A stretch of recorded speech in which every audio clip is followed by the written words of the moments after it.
South Carolina head coach Shane Beamer with a strong message to the fan base and anyone else doubting this team. We've been here before. We get into Tell the Truth Tuesday and talk about also the latest odds, not only for Missouri this Saturday, but Shane Beamer taking the Virginia Tech job again. Locked On Gamecocks starts right now.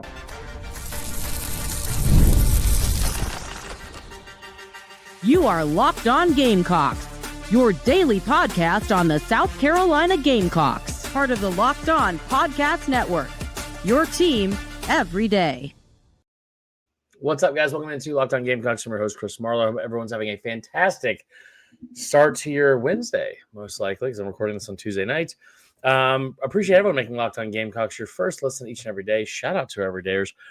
Remember, we're a free and available podcast wherever you get your podcasts, as well as on YouTube, part of the Locked On Podcast Network, your team every day. Now, today's episode brought to you by our friends at Game Time. What time is it? It's game time. It's brought to you by Game Time. Download the Game Time app, create an account, use the code LOCKEDONCOLLEGE, all one word, all capital letters, for $20 off your first purchase. Let's get into today's show. We're going to get into a couple of things, okay? One, what Shane Beamer had to say to the media during a press conference on Tuesday. And then also just kind of getting back into looking over some of the Vandy tape, as hard as it is to watch. Some positives, some negatives, mainly negatives, but also a couple positives. And I'm not trying to be a sunshine pumper because I'm concerned and I'm worried about where this is headed. But at the same time, I do think there's still some positives to look at. So there is that. Let's get into the show. Okay, let's get into the show. And the comment that was made today from Shane Beamer when he's talking to the media, which was, we've kind of been here before, right? And I think it's a strong message. He brought this up and saying that, like, listen, we heard you guys last year and doubting us and saying that all these different things. He looked very frustrated. He looked very frustrated with the media. And again, listen, I'm not in Columbia to listen to the press conferences live. So anything that I am responding to is speculation. And I think a lot of times that can be dangerous. I think it can be dangerous in terms of if you're overreacting to something. But I think we also all know Shane Beamer well enough to know at this point where what he says is usually how he feels. He's not a guy that's going to be making up a bunch of stuff. The coach that I'm geographically closest to here in Baton Rouge, you might feel differently about that from his standpoint. I don't know if Shane Beamer is going to rattle off a bunch of things just to appease the media. He is pretty hard on his sleeve. Here's how I feel. I'm not going to make any bones about it, and I'll just tell you exactly where we stand. That's a good thing. I like that. I like the honesty that he has with the media especially. But he got a little bit heated about some of the questions. And he said, I don't know what conspiracy theories are out there, but I've never said, and no one in this building's ever said, we need to run the quarterback less. Like, I hear all this crap out. They're not running the quarterback enough. We're calling the same goddamn plays we called last year, guys. We're not saying we need to run LaNorris less. I know there's this conspiracy theory going back to the bowl game that we said not to run LaNorris as much. We're running him plenty. And some of those are reads where LaNorris can hand it or pull it and keep it. Some of those are RPOs where he can run it and throw it. And some of those are called designed runs that he runs. That said, he is running the ball a lot less. Through 3 games or 2.5 or however you want to phrase it, 24 carries, 45 rushing yards. And I want you to think about this too. 24 carries for 45 rushing yards, 15 of that, a third of his season production on the ground came on the first touchdown of the season. Now, I know that in this sports, in college versus pros, this is something that is sacks count against your rushing, right? They count against your rushing stats, and that's whatever. But you look at last year, 674 yards, 166 carries. He was running the ball more. I think that they ran the ball more with it. You could make the argument he ran the ball more last year because he might have had less faith in the people around him last year. Not that Rocket Sanders wasn't great, but also this is a former 4-star kid that knows his athleticism, that also knows hey, if I don't give the ball to someone else, I'm the one responsible for making the play. I can probably go beat that guy to the corner. I can probably juke that guy. I can run through that guy, whatever. So they're probably just a little bit of growing pains with his newfound fit in the system, even though it's a very similar system last year. And from Beamer's own mouth, they are running the same plays. But it's also a situation where it's like he might not feel like no matter what happens, if anything goes awry in any of my keys or my reads or anything like that I'm trying to pick up on pre-snap, during like post-snap, like when I see an edge rusher come up field, if I see a linebacker shift or whatever I'm seeing in coverage beforehand, like any of those things, which he's more developed in this year. But like last year, when he was looking at all those things for the first time on a field in the SEC, I would be willing to bet, just knowing how the mind of a 19-year-old athlete works sometimes, which is I'm probably going to resort to what I know best, and that's this ball is not leaving this part of my body, and I'm running the football. Like, that could have been part of it. And Beamer feels frustrated for a number of reasons. A number of reasons. He went on to say this. These teams we play, they have good coaches. A lot of them are going to say, don't let 16 carry the ball, because we've seen what happens when he carries the ball too. You know, he's not wrong. There's nothing he's saying that's inaccurate. I think the frustration here is, yeah, man, we have good coaches too.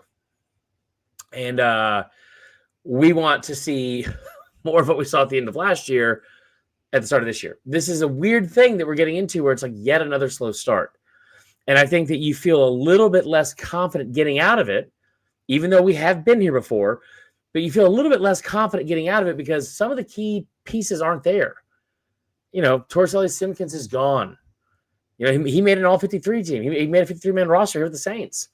Like, but he's gone. You know, Rocket Sanders is gone. Like, there's just pieces, you know, of the offense from last year. Josh Simon, where it's like key pieces that from a production standpoint especially helped kind of dig you out of the rut you were in the first 6 games. And we gave a lot of that praise to LaNorris, and deservingly so. But I think the worry and the concern, because right now I think for a lot of South Carolina fans, you didn't just barely lose, or you didn't just like if you lost to Virginia Tech, even with how bad Virginia Tech was, if that game is away from home, if that game is, you know, in a neutral side or something crazy happens, you feel not as bad as losing by 24 at home to Vanderbilt. And Vanderbilt is a good team. I think people are starting to catch on to that. Look, we may look up at the end of the season. And this isn't excusing what happened, because you should not lose by 24 on your home turf, especially 2 years in a row. But we may look up at the end of the season, look at this Vanderbilt team and say, damn, that's one of the best teams in the SEC. Again, I don't know if they go on the road and beat Texas. Texas looks beatable. I don't know if they're able to beat Tennessee at the end of the year, or Bama in a couple weeks, or Auburn, even though that game's at home, or LSU at home. Like, I don't know. They are a good team. But it doesn't excuse losing by 24 at home.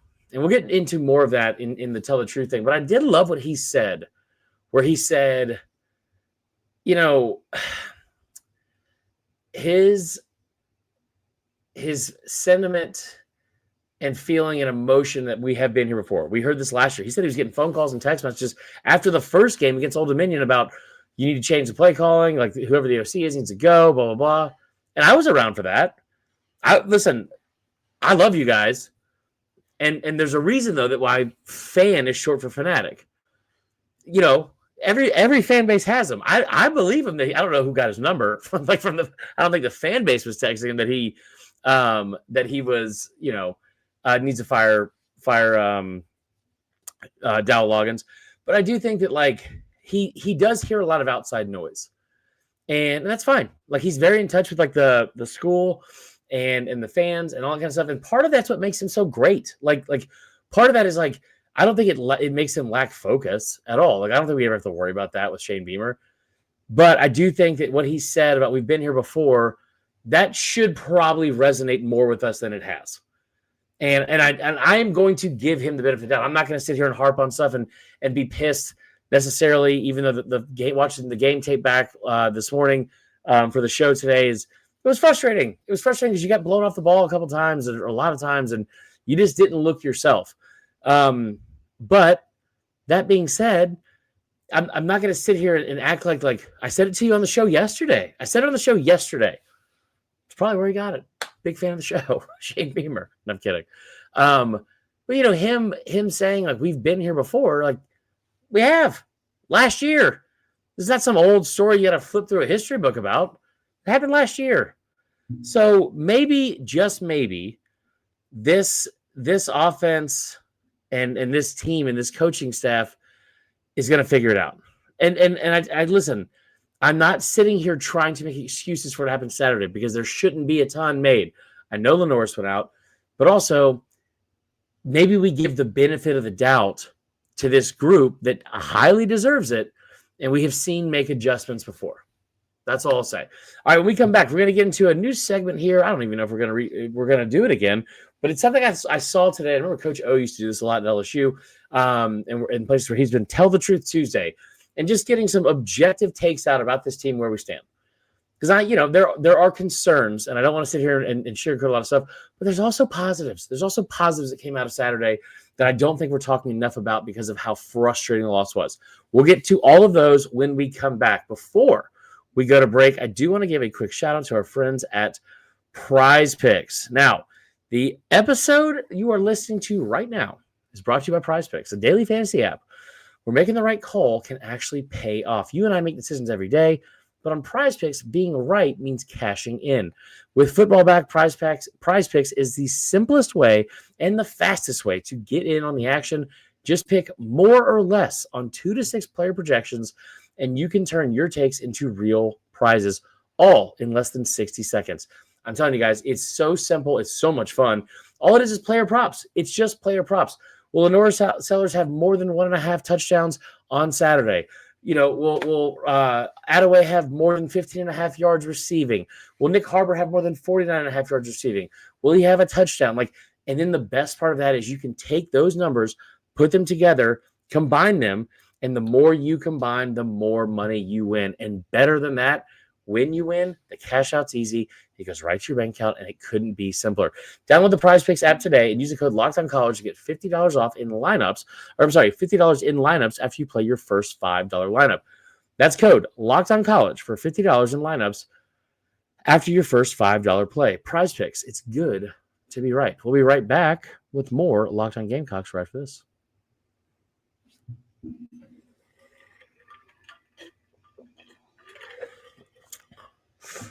Okay, we're back. I want to address something real quick in the comments yesterday. Appreciate you guys engaging with the show. Appreciate you guys giving me feedback. There was one very detailed comment, and I should have written down who said it, and I didn't. It went on a very lengthy feedback and written feedback about the production quality of the show. One, couldn't say thank you more. Okay, really appreciate the feedback. Audio. We've had issues with StreamYard. There was an episode like 2 weeks ago where it sounded like I was on helium the whole time. That is not actually a thing on my end. That is more so something happening in StreamYard. There's been some issues with there. Regardless, we're doing a full makeover of the production here. Okay, we're going to get a new background stuff. We're getting new lighting. We're getting a new mic. The mic will be here on Thursday. I hope that it works better. I appreciate you guys sticking through some of the bad times. But hey, listen, again, if we're going to get into the positives, I'm not trying to detract from, I want you guys to have the best quality show you can listen to in the car, listen to while you're running, walking, doing whatever, or watching on YouTube. I want that to be great for you guys. We have internet though this year, which is good. That was a tough one last year, having to have the dodgy internet all throughout Lexington. But anyway, I just want to address that and say thanks. Appreciate you guys and appreciate everyone making comments, engaging with the show. Also, real quick, do me a favor. Subscribe to the podcast, whether it's on Apple, Spotify, leave a 5-star review. That always is super helpful. And then and subscribe to the YouTube channel as well. And we'll keep growing this thing. We're on pace for another record month. I don't know what's going on. But it's been awesome. And I appreciate you guys. So let's get back to the show. Tell the Truth Tuesday. I'm going to tell the truth about some things that I'm frustrated about. Okay. First and foremost, Chris Marler, host of Locked On Gamecocks, I may have been a little bit too optimistic this offseason with some stuff. Not to say that it can't get fixed, but the offensive line has not gotten much better yet. And I kept saying I did not think that was going to be something that was going to be a struggle here, that it couldn't get any worse. It's not gotten significantly better yet in terms of being able to move bodies, enforce the run game, and that stuff. I also was pretty high on the fact that replacing Dowell Loggins would have been a smoother transition. And I think that was stupid on my end. And it's not even to say that Mike Shula is a bad OC. I think it's way too early for that. And again, I do think it's important to remember, like, listen, I came on here and said the whole thing about Dowell Loggins and how it's probably time to move on from him. And I will stand by where I was at when I made the comment. Because when I made the comment, like all the statistics we had pointed to that. It was really bad. They went on a run and that flip switch, and they were great. We need to see that soon out of Mike Shula.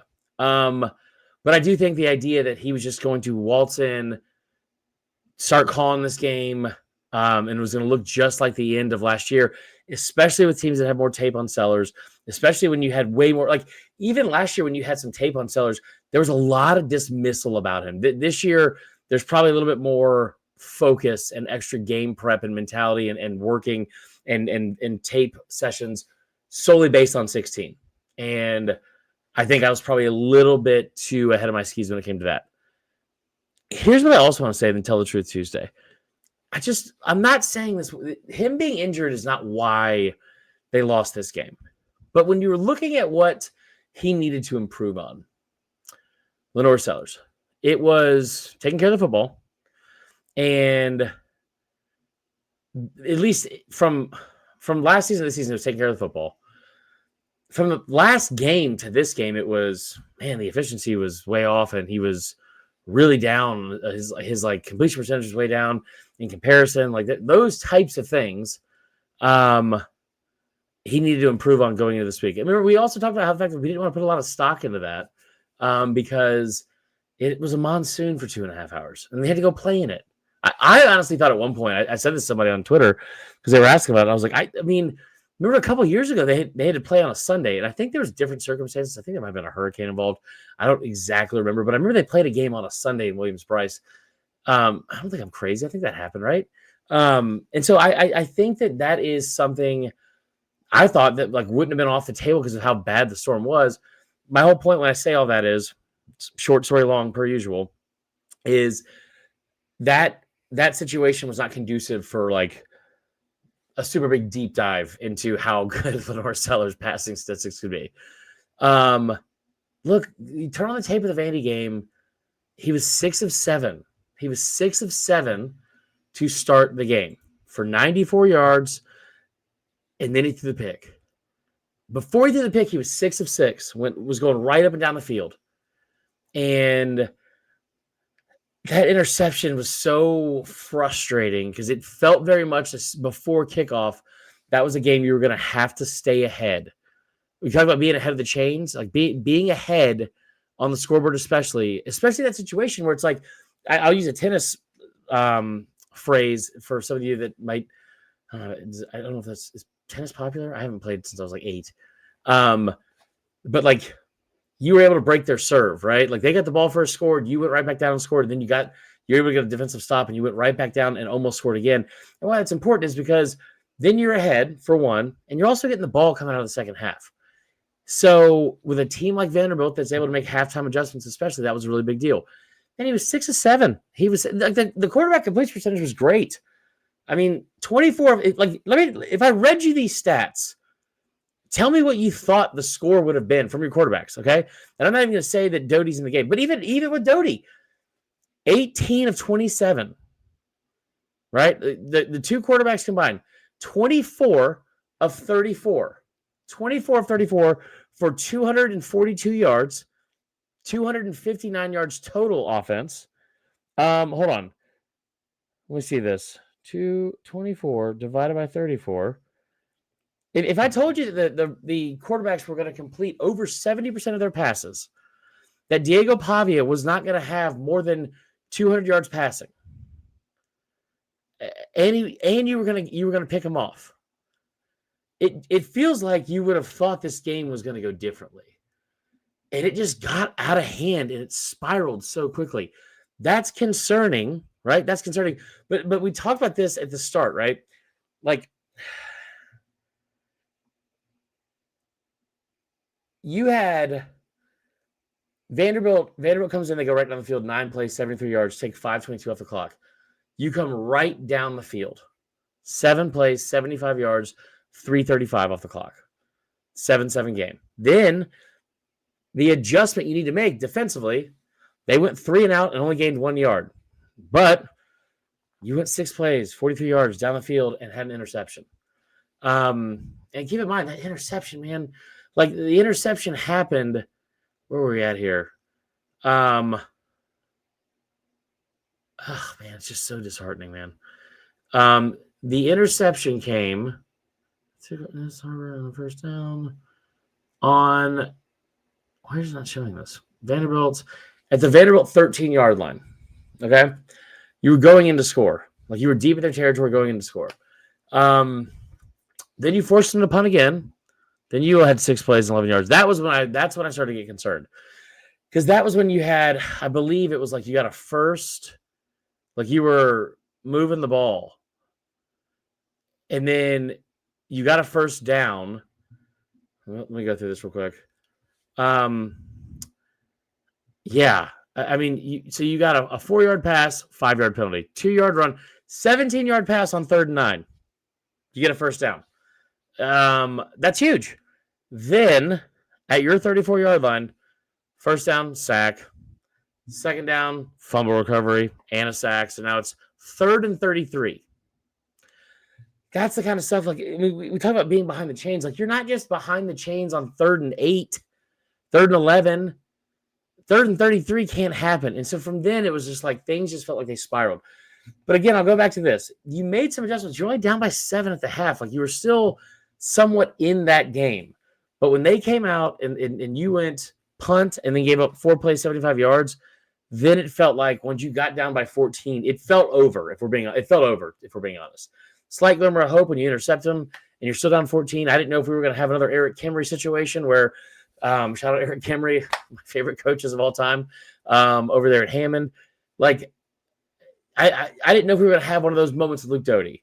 We did not. He played his butt off, but I mean, you cannot turn the ball over 3 times. And I think the concern goes back to this, guys. What's going on first script? Because you only have 4 offensive touchdowns this season. What's going on in the first script that we're not able to implement in the rest of the game? I don't know what it is. Like, and you saw that last year. Remember? Like, you saw that last year where you had some good starts and then it was just like, you know, it really wasn't until the Bama game where it was like you're down 14-0. And then next thing you know, you're able to start like climbing back into this game on that 4th and 11 or 4th and 13 or whatever it was. And then I will maintain this. The thing that changed the whole season around was when they came out of the locker room and ran 18 plays for 75 yards, ran the ball down their throat. Like, I don't think this team's capable of doing that yet, right? But you've got to figure out a way. I think the defense is good enough. But you have to give them some help, guys. You've got to give them some help. Like, it almost felt like the position they were put in on Saturday was, oh, crap. Like, we have to win this game. Like, clearly what's going on offense is not going to win us a ball game. And now that LaNorris is out, that's especially the case. Like, we have to win this game. And it felt like the moment you go down by 14, it felt like everybody knew.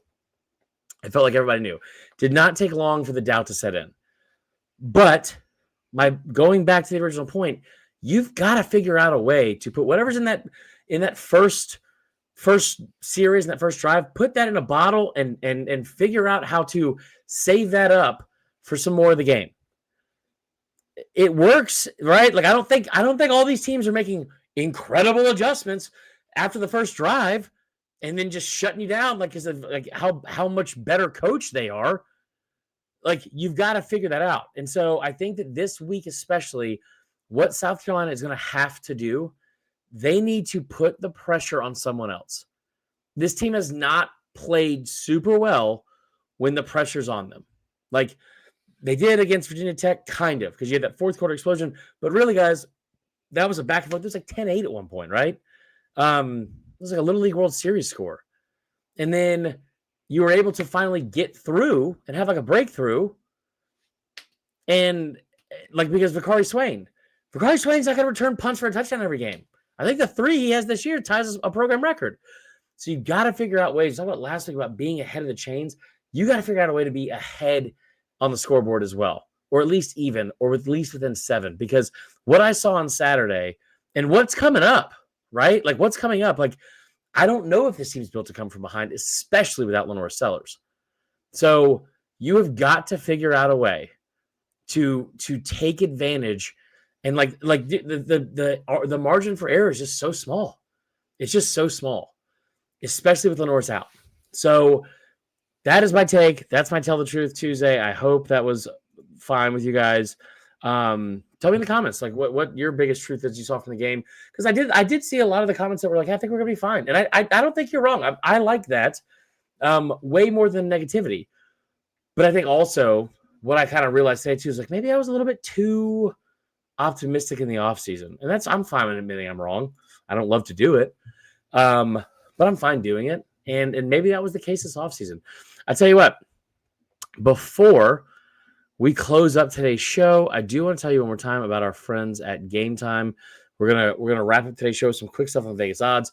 Before we do that, though, like I said, college football's back. I could not be more excited. The tailgates, the rivalries, the energy in the stands. There's just nothing like it.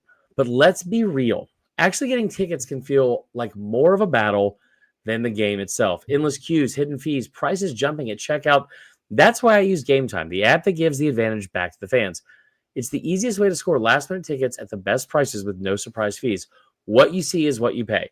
I tell you what, this Saturday, going to Mizzou, you want to find some tickets in there? You can find some still under $50. Just go to Game Time, download the app, take the guesswork out of buying college football tickets with Game Time. Download the Game Time app, create an account, use the code LOCKEDONCollege, all capital letters, all one word, for $20 off your first purchase. Terms apply, but again, that's promo code LOCKEDONCOLLEGE for $20 off. Swipe, tap, ticket, go. Download Game Time today.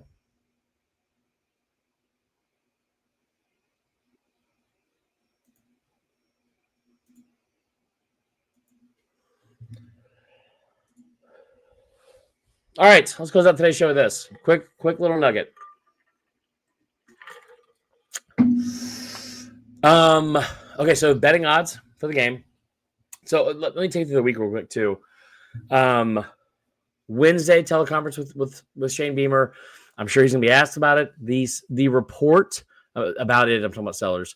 That is tomorrow at 12:10. That's his schedule for tomorrow. It usually is. So I'll be listening to that. I'll report on it. Follow me on Twitter if you want some updates on that. Vern_Funquist. So that's one thing. He's been very vocal about the fact that he's not going to release any information on LaNorris' injury until the injury report comes out on Wednesday night. There's a little bit of weirdness going on with this injury report because is it an injury report or an availability report? Eli Drinkwitz kind of joked around about it today, and it's kind of weird that he's the one that joked around about it because he's the one that was being felt a little bit dishonest with it last year with the Brady Cook thing.